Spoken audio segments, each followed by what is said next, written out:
The invention of nuclear weapons ranks as one of the key developments in human history. For the first time, all-out warfare risked not only the destruction of civilization, but the radioactive poisoning of the planet itself. America's attacks against the Japanese cities of Hiroshima and Nagasaki in August 1945 demonstrated that the catastrophic effects of even a small atomic bomb were horrific in the extreme. After the atomic bomb blast that virtually erased this city of 340,000 people from the earth, as far as the eye can see stretch scenes of desolation and ruin. 4 square miles leveled by one bomb. Fearing widespread destruction in the days ahead, and shocked by the simultaneous invasion of its territory by the Soviet Union, the Japanese government quickly surrendered, thereby ending World War II. Less than a year later, the U.S. military detonated 2 more atomic bombs during Operation Crossroads, conducted at the newly created Pacific Proving Grounds. By then, the Soviets, once allies of the U.S., were considered a threat to the Western democracies in the post-war world. President Harry Truman and his advisors concluded that America's possession of large numbers of atomic weapons would keep the Russian communists in check, and authorized crash programs devoted to ongoing testing and mass production. On August 29, 1949, the Soviet Union detonated its own atomic bomb, much sooner than expected. The nuclear arms race had begun in earnest. To make matters worse, by the early 1950s, the newly invented hydrogen bombs, some of them 1,000 times more powerful than atomic weapons, began to be tested in remote areas of the planet by the new nuclear superpowers and their allies. Mankind's future never looked bleaker. Intriguingly, this grim state of affairs led to a still unexplained mystery. As difficult as this will be for some people to accept, evidence uncovered by researchers confirms that technologically advanced observers, whose identity and intentions remain unknown, began to monitor the nuclear standoff, almost from the start. Declassified U.S. government documents reveal that as early as December 1948, incursions by mysterious aerial objects, later referred to as UFOs, began to occur at American nuclear laboratories, bomb storage depots, weapons test areas, and, as time went on, intercontinental ballistic missile sites. Particularly dramatic are the incidents now being openly discussed by former U.S. Air Force ICBM launch officers who were stationed at various Strategic Air Command bases in the 1960s and 70s. According to these highly credible witnesses, on some occasions, as the UFOs briefly hovered over their launch facilities, the nuclear missiles inexplicably malfunctioned. The officers had been on alert in their underground launch control capsules when they received telephone calls from their security guards at ground level, saying that they were observing one or more unidentified, disc-shaped craft maneuvering in the sky. Seconds later, as many as 10 ICBMs suddenly shut down, according to warning lights on the officers' missile readiness consoles, meaning that they could not have been launched if the President of the United States had, at that moment, ordered a nuclear attack on America's adversaries. These witnesses say that their superiors ordered them to keep quiet about the incidents, and in some cases required them to sign non-disclosure statements which stipulated severe legal penalties for anyone who violated secrecy. As a result of the harsh security measures imposed upon them, many of these Air Force veterans waited decades before discussing the nearly unbelievable and highly disturbing incidents they had observed. Nevertheless, a number of them have finally stepped forward to reveal the truth.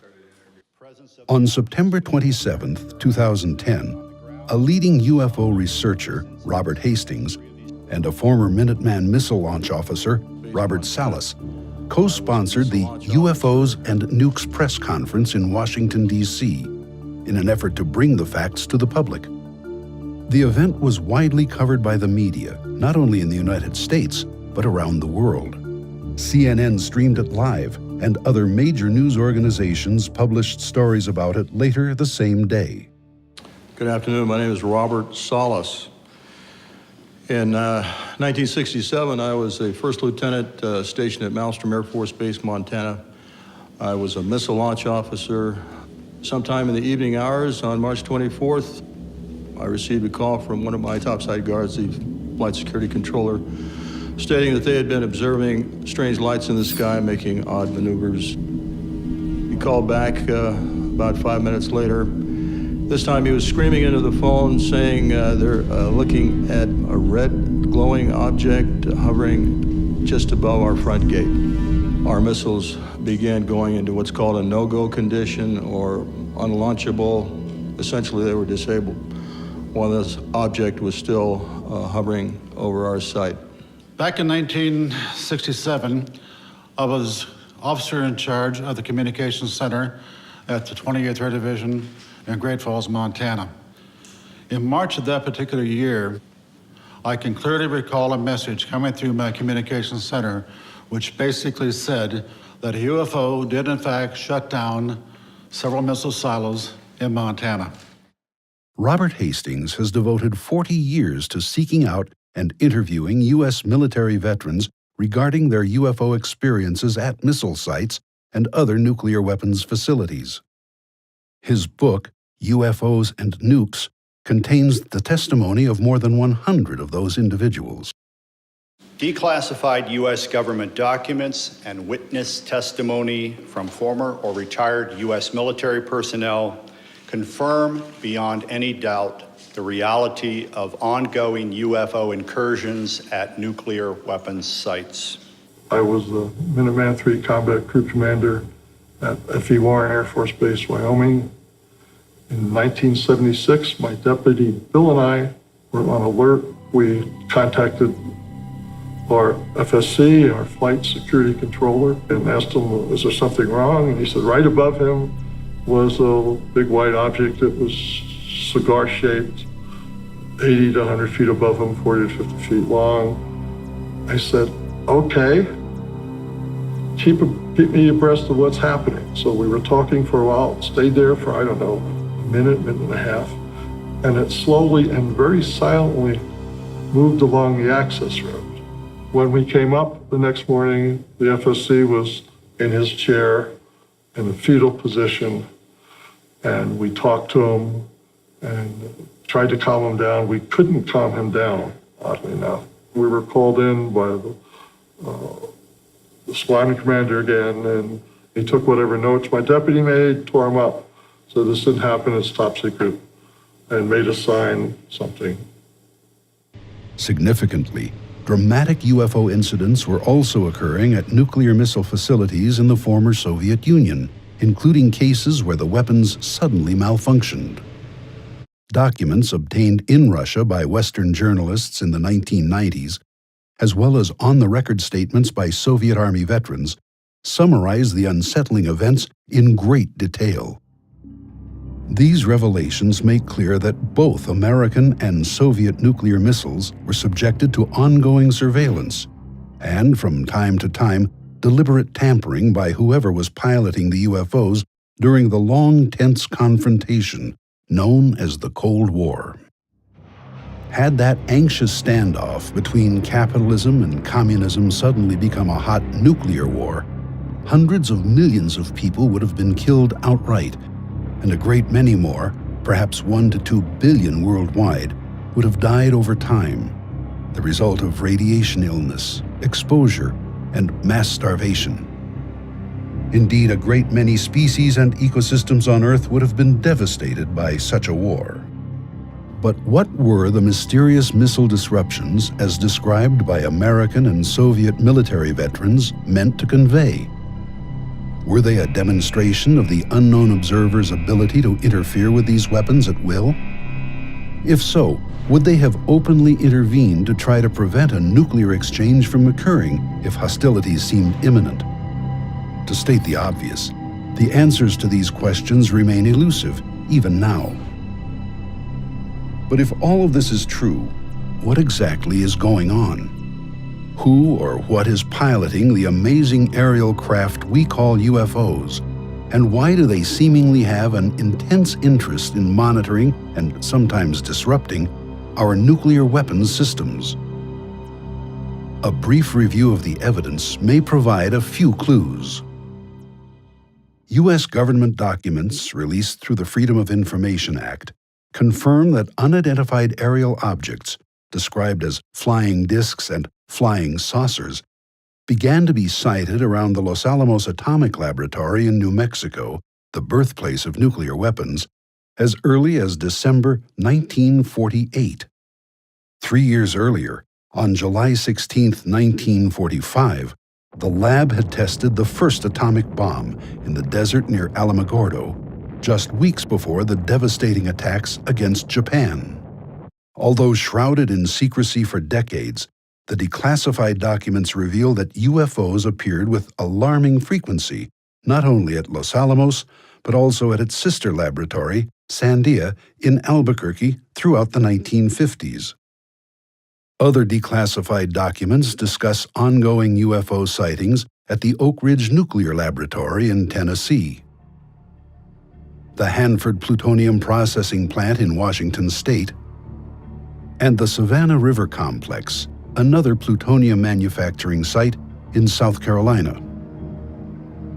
While the local and even national media occasionally published stories about these incidents, the vast majority of the American public had no idea that they were so frequent and widespread.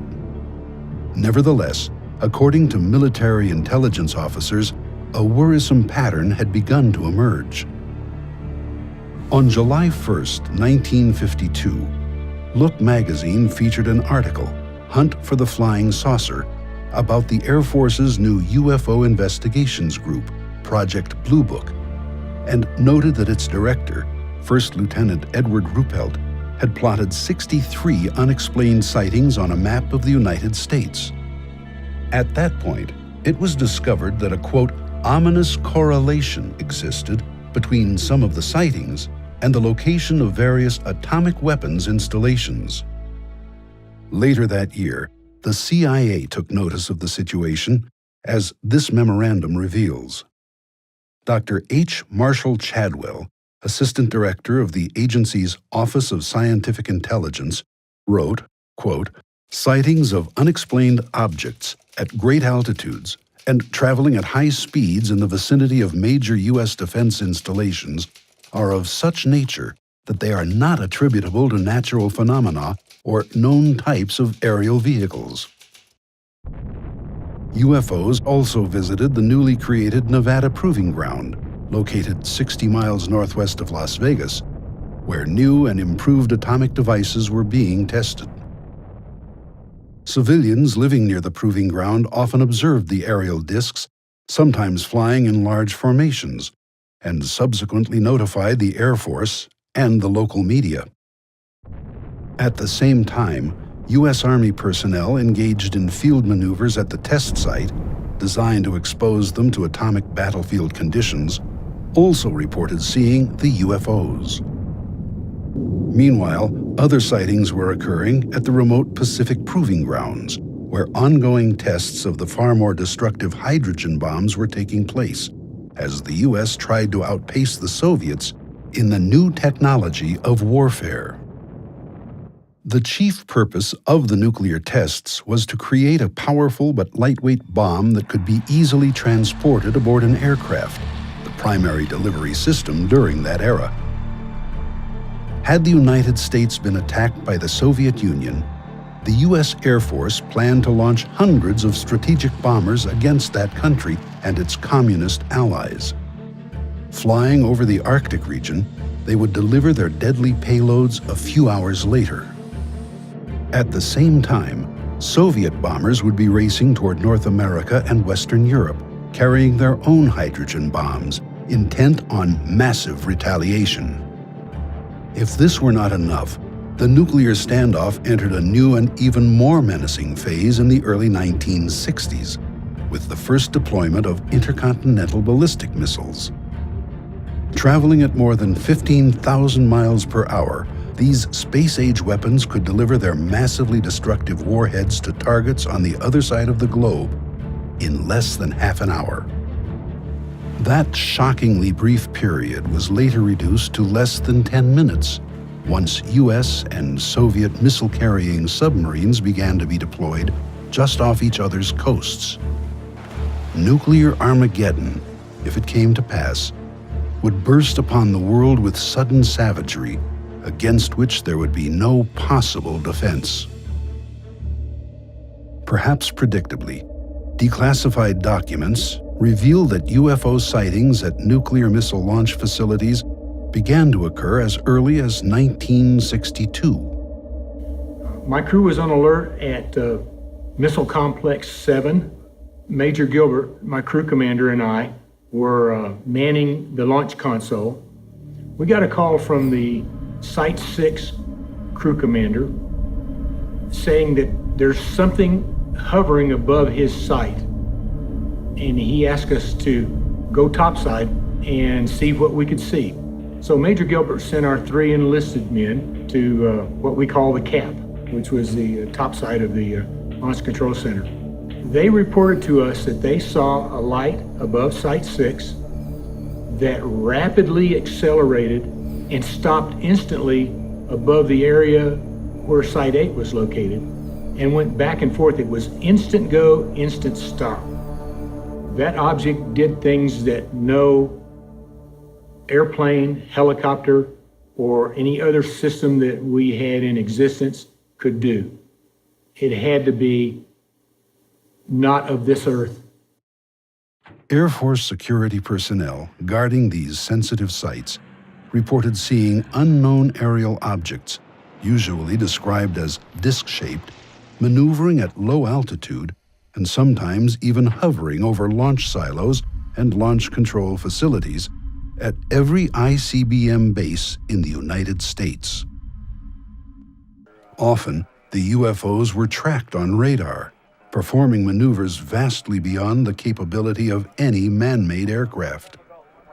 Experienced radar personnel were stunned as the objects flew thousands of miles per hour, made sharp-angled turns, and instantly stopped in midair.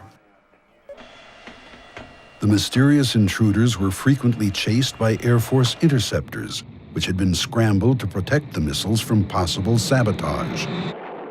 So far as is known, the UFOs always escaped unscathed, usually by vastly increasing their speed and leaving the fighters far behind. Baffled military officials had to deal with these unexplained and alarming incidents on an ongoing basis, while trying their best to keep the facts from leaking out to their fellow Americans, many of whom believed the UFO phenomenon to be a nonsensical subject having no basis in reality.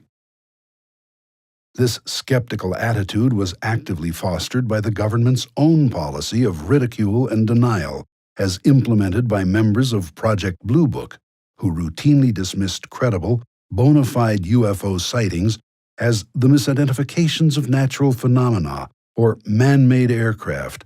Over time, this practice led to a widespread public backlash against the U.S. government and its weak and sometimes ridiculous explanations for the sightings. Meanwhile, behind the scenes, UFOs began to appear at missile test ranges, often during launches designed to improve the performance and reliability of America's ICBMs and the deadly warheads they carried. Occasionally, those aboard the UFOs did more than watch the tests. While the exact date remains uncertain, sometime in the fall of 1964, an incident occurred at Vandenberg Air Force Base, California, which has come to be the best-known, most astonishing example of deliberate UFO interference with our nuclear weapons systems. Although the case is still classified top secret, a former Air Force officer, Dr. Robert Jacobs, has openly discussed it. At the time, Lieutenant Jacobs, who was assigned to the 1369th Photographic Squadron and held the title Officer in Charge of Photo Instrumentation, was tasked with filming missile launches from a remote mountaintop site on California's Big Sur coastline, using a powerful telescopic camera. The ascending ICBMs would initially fill the camera frame, permitting a detailed view of engine performance, staging, and other aspects of a given launch as they raced out over the Pacific Ocean. Following one such test launch, Lieutenant Jacobs was unexpectedly told to report to the office of Major Florenz Mansmann, a photographic analyst assigned to Vandenberg's Office of the Chief Scientist, 1st Strategic Aerospace Division. Upon arriving, he noticed two mysterious men in gray suits, who he later learned were CIA officers. A motion picture projector had been set up, and without explanation, Major Mansmann turned it on, telling Jacobs, "Watch this." Jacobs, later a university professor, describes what happened next. On the screen was the film we had shot. The nose cones separate. The chaff flew out in front of it. We saw this as obviously reflections of light rippling like that. And then we saw the dummy warhead flying along. It's going between 6,000 and 8,000 miles an hour at that point, and it's on the fringe of space. And suddenly, into that frame, an object flew in, chasing the chaff, the warhead, and so on, at the same speed. And in polar orbit, it fired a beam of light at the warhead. The beam of light struck that. The object flew up, shot another beam of light at the dummy warhead, went around, shot another beam of light at it, went down, shot a beam of light, and then flew out the same way it had come in, at which time the dummy warhead fell out of the frame. The lights came on, and Major Mansmann said to me, "Were you guys screwing around up there?" And I said, "No, sir." And he said, "What was that?" And I said, "It looks like we got a UFO." And he said, "Lieutenant Jacobs, you are never to speak of this again. It never happened." Decades later, Dr. Mansmann, by then a researcher at Stanford University, informed Dr. Jacobs that after he had left the room, the two CIA officers quickly confiscated the film of the amazing incident, telling Mansmann that it was classified top secret.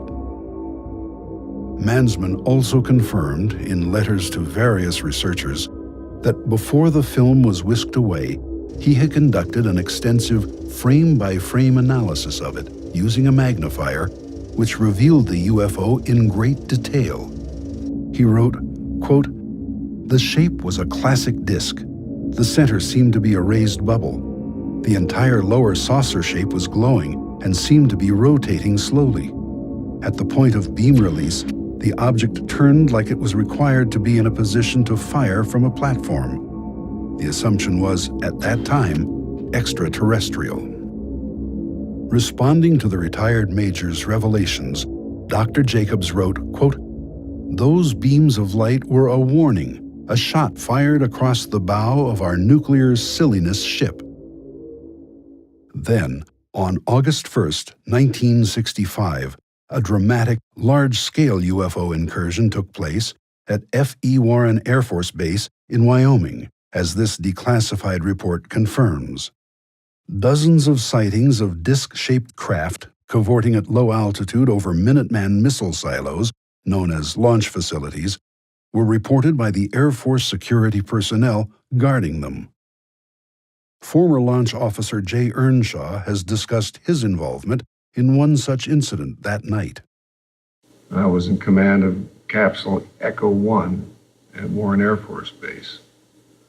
Got a call about 3:30 in the morning, somewhere that time, from the flight security controller above, who said that, "Sir, there's some strange objects out there." I says, "What do you mean?" And turns out that he had observed, along with the rest of his response team members, what looked like 5 to 6 oblong lights stacked on top of one another, just outside the gate at Echo 1. They didn't seem to cause any particular damage They didn't seem to put out any beams of light or anything else like that. They simply were there, stacked up.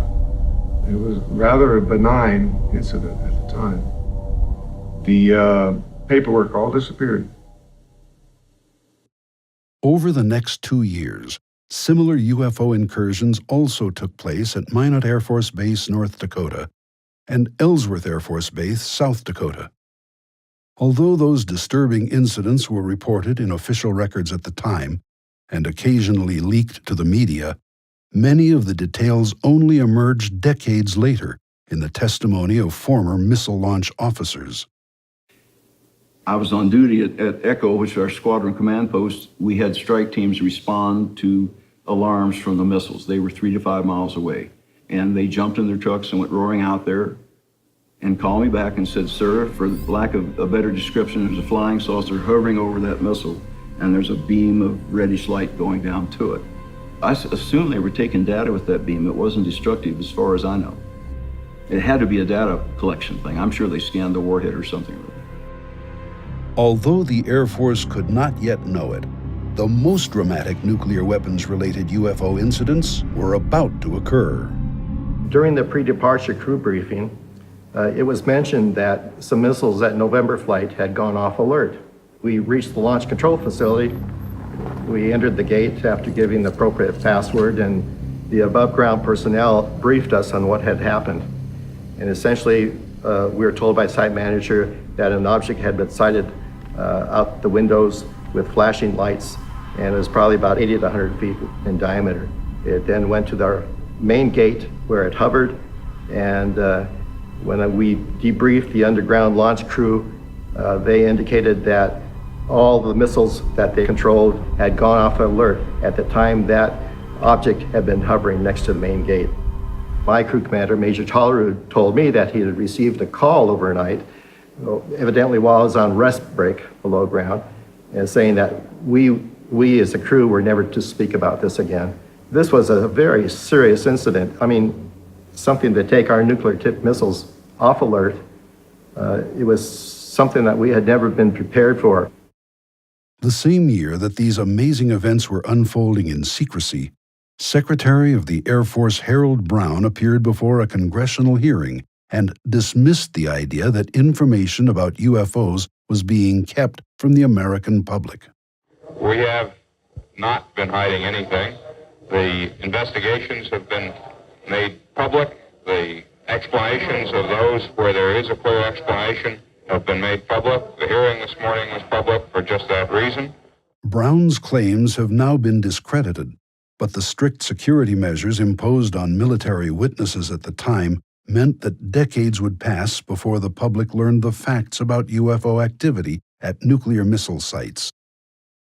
In any case, the next known incident, at Malmstrom Air Force Base, Montana in March 1967, left no doubt that those aboard the UFOs were intent on disrupting the functionality of American ICBMs in their underground silos. On March 16th, at Echo Flight, a missile security guard reported that a large round object had suddenly appeared in the sky and was hovering at low altitude, directly over one of the missile silos. Moments later, the entire group of 10 ICBMs mysteriously malfunctioned.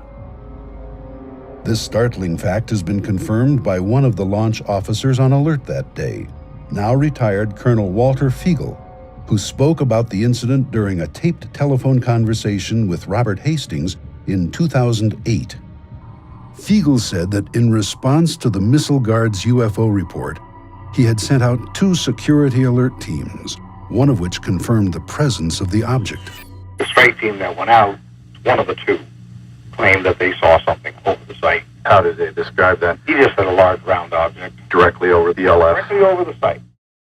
But Fiegel was not the only one to be told that a UFO was in the vicinity during the incident.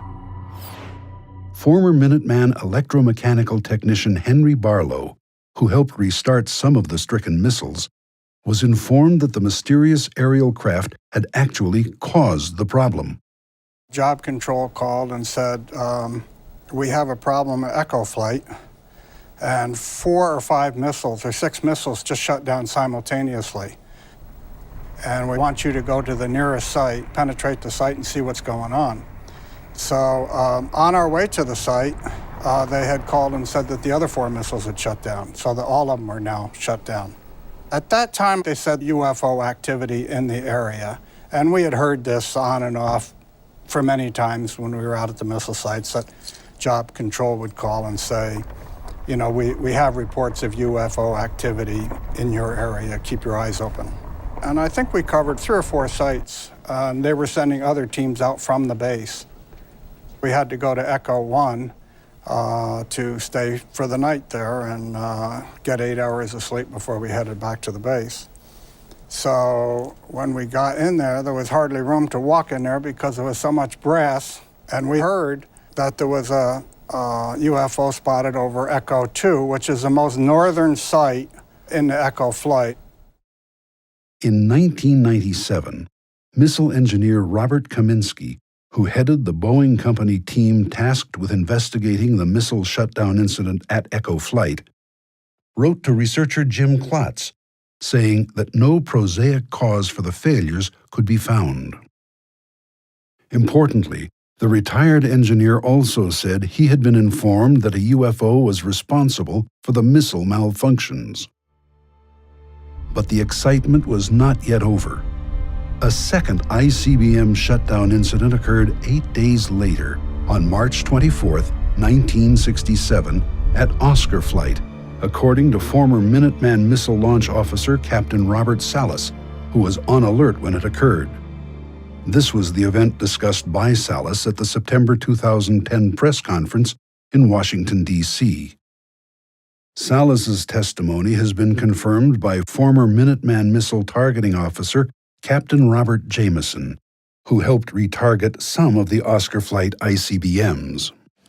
In March of 1967, I was on alert for dispatch. And that evening, I got a call from Job Control saying a missile going down in Oscar Flight, go out and restart it. So I had called my team together. We went down to the hangar. I was told that a UFO caused all 10 missiles in Oscar Flight to go down. Although this ominous situation undoubtedly concerned those in the know at the Pentagon, the chief of Project Blue Book, Major Hector Quintanilla, nevertheless presented a brave face when he spoke with reporters in response to a public uproar over nationwide UFO sightings. After almost 20 years and after having investigated over 9,000 cases, the Air Force has determined that the UFO phenomenon does not present a threat to the national security of the United States. These same claims were made when the Air Force announced the closure of Blue Book in December 1969, at which time it again emphasized that no evidence existed to indicate that UFOs posed a threat to the country's security. While many Americans may have believed this to be true, in reality, the UFOs continued to monitor our nuclear weapons program, as this Reuters news agency article confirms. In August 1973, one of the mysterious craft, dubbed a ghost ship, was tracked on radar maneuvering near a dummy nuclear warhead in flight as it raced toward a splashdown in the Pacific Ocean near Kwajalein Atoll. This story cited information from unnamed scientists working for the U.S. Army's ballistic missile program. This intriguing report suggests that the earlier Big Sur incident, as revealed by former U.S. Air Force Lieutenant Robert Jacobs and retired Major Florenz Mansman, was not unique. Although this weapons test a decade later was apparently successful, it's clear that UFOs have maneuvered near our dummy nuclear warheads in flight on more than one occasion. In the years that followed, other UFO incidents continued to occur at various nukes-related locations throughout the U.S. According to declassified documents, 2 B-52 bomber bases, Loring Air Force Base, Maine, and Wurtsmith Air Force Base, Michigan, were targeted by unknown aerial craft in late October 1975. Although initial reports referred to unidentified helicopters, one witness at Loring, Sergeant Stephen Eichner, later wrote that he had observed, quote, an elongated football as long as 4 cars and reddish-orange in color, briefly hovering near the nuclear weapons storage area. The object then zoomed away. 1 week later, back at Malmstrom Air Force Base, as many as 7 UFOs were sighted and tracked on radar as they intermittently maneuvered near and hovered above various Minuteman missile sites over a several-hour period. According to numerous North American Aerospace Defense Command log entries released via the Freedom of Information Act, the UFOs were also unsuccessfully pursued by F-106 jet fighters before finally leaving the vicinity. One of the craft was apparently close enough to the ground to be described by security forces as a, quote, orange-white disk object. At the Pentagon, the National Military Command Center was so alarmed by the UFO incursions at Strategic Air Command bomber and missile bases that a Security Option 3 order was issued, placing the Air Force's entire nuclear weapons force on high alert. Despite official efforts to suppress the facts, all of this eventually became known as military and intelligence agency files were involuntarily released to the public via the Freedom of Information Act. If all of this were not enough, the next major UFO event really rocked the Pentagon. In late 1980, at the RAF Bentwaters Base in Suffolk, England, then leased by the U.S. Air Force, a series of bizarre incidents left no doubt that something very strange was taking place. In the early hours of December 26th, a small group of Air Force security policemen noticed an unusual light in nearby Rendlesham Forest. They approached it on foot, only to discover a strange, triangular-shaped craft. After an indeterminate period of time, the unknown object silently raced skyward and disappeared. 2 nights later, RAF Bentwaters Deputy Base Commander Lieutenant Colonel Charles Halt was informed that another mysterious light had suddenly appeared in the forest. Halt quickly assembled a small team of security policemen to investigate. After some time, the men observed an object that looked like a large eyeball moving through the trees. At one point, material resembling molten metal was seen dripping from it. Suddenly, the object split into 5 smaller, disc-shaped craft, which silently scattered in all directions. A short time later, another disc raced toward Colonel Halt and his team, abruptly stopped above them, and directed a laser-like beam toward the ground very near their feet. After a few seconds, the beam clicked off, and the craft rapidly receded into the sky, moving in the direction of the RAF Bentwaters weapons storage area, which was at the time the largest American tactical nuclear bomb depot in Europe. As this was occurring, Colonel Halt began hearing excited radio chatter from security guards at the weapons facility, indicating that the UFO was sending down laser-like beams into or near the storage bunker complex. In 2007, Robert Hastings located and interviewed the 2 retired Air Force air traffic controllers who had been on duty at the Bentwaters Tower that week. Ike Barker and Jim Carey divulged for the first time they had actually tracked a bona fide UFO on radar the night that Colonel Halt was in the woods. I was just sitting there and I happened to see a dot come on the scope, and it just went like one dot at the beginning, then another dot, and it was gone. So the scope is 120 miles across. It was just phenomenal to me to see it go that fast. All of a sudden, here it come back across again. It went 1, 2, and then it made an immediate right-hand turn and came right towards the base. You know, I just said, that can't be one of ours. No jet at that speed can make an immediate right-hand turn. Just absolutely phenomenal. It's not like any radar target I've ever seen. When the sweep would hit the target, you would have the entire back of it would be like a solid line, traveling at an extremely high rate of speed. It passed over the control tower, and then it stopped. I've never seen anything in my life like the maneuverability that happened with this object. It was an orangish color, sort of popped into my mind at the time that somebody's flying a basketball out here.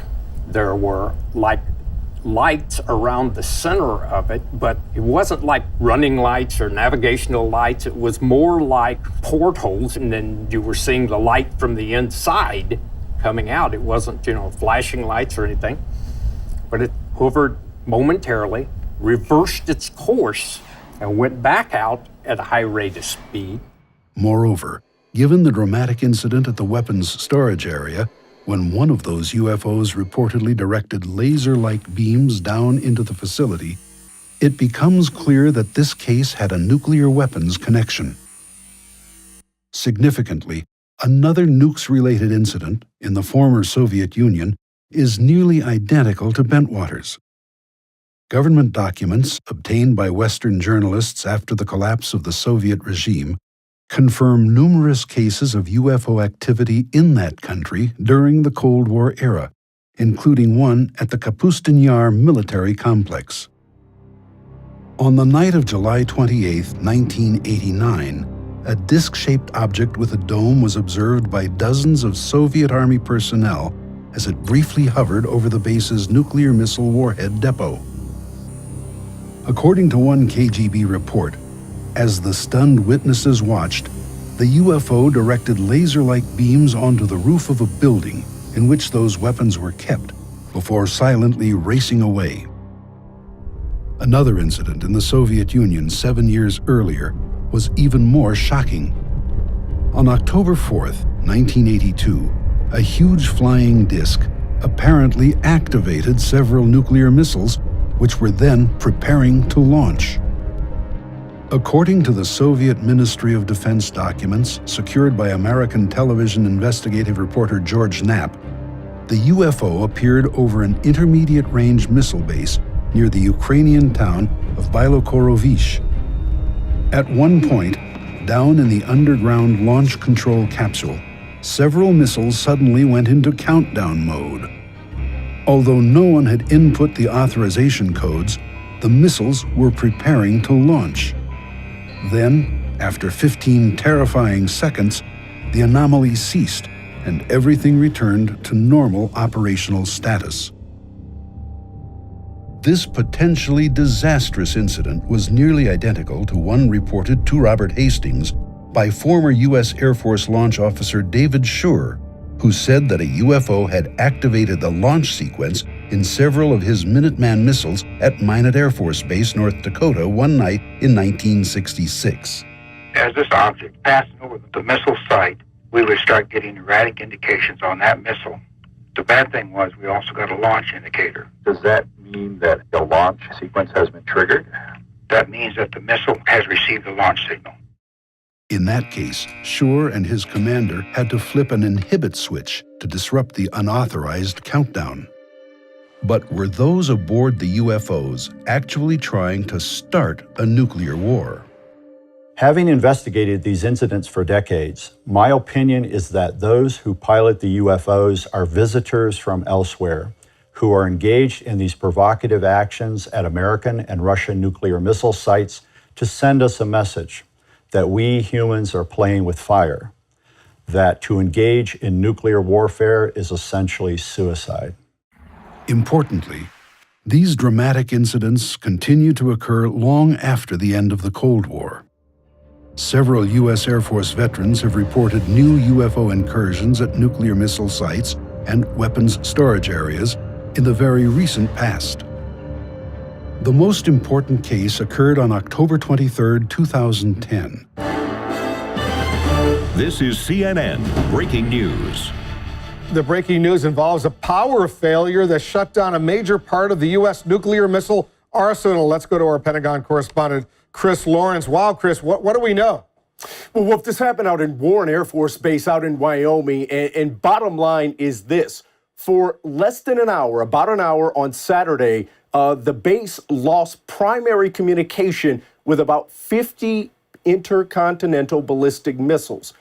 Although widespread media coverage of the incident contained no hint of any UFO reports, a subsequent investigation yielded intriguing information about a series of still unexplained sightings occurring during the communications disruption. According to confidential Air Force sources known to Robert Hastings, various missile maintenance teams responding to the problem reported observing a huge cigar-shaped object maneuvering in the sky above the missile field. These persons emphatically state that the craft was not a blimp because no passenger gondola, propellers, or stabilizing tail fins were visible, and there was no corporate logo or other advertising on its hull. The anomalous nature of the object was all but confirmed when these teams returned to the base. According to Hastings sources, the entire missile maintenance squadron was sternly admonished by its commander not to talk to journalists or researchers about, quote, the things they may or may not have seen in the sky. Despite these revelations, the Air Force officially maintains that the massive communications disruption was caused by an improperly replaced circuit card, following repairs on a weapons system processor. Nevertheless, key personnel who were in a position to know the facts have described multiple independent UFO reports during the incident, which were allegedly suppressed by command-level officers. This program has only scratched the surface. Declassified documents and eyewitness testimony suggest that incidents involving UFO activity at nuclear weapons sites now number in the hundreds. Robert Hastings has urged military veterans to contact him at his website regarding their knowledge of these events, so that a more complete picture of the situation can emerge. He believes that people everywhere have a right to know the facts. This is history. Hidden history, to be sure, but tremendously important. Scientists laugh at UFOs. The media generally ignore them. Billions of people worldwide think this subject is nonsense. And yet, what has been unfolding behind the scenes for more than half a century is nothing less than astounding.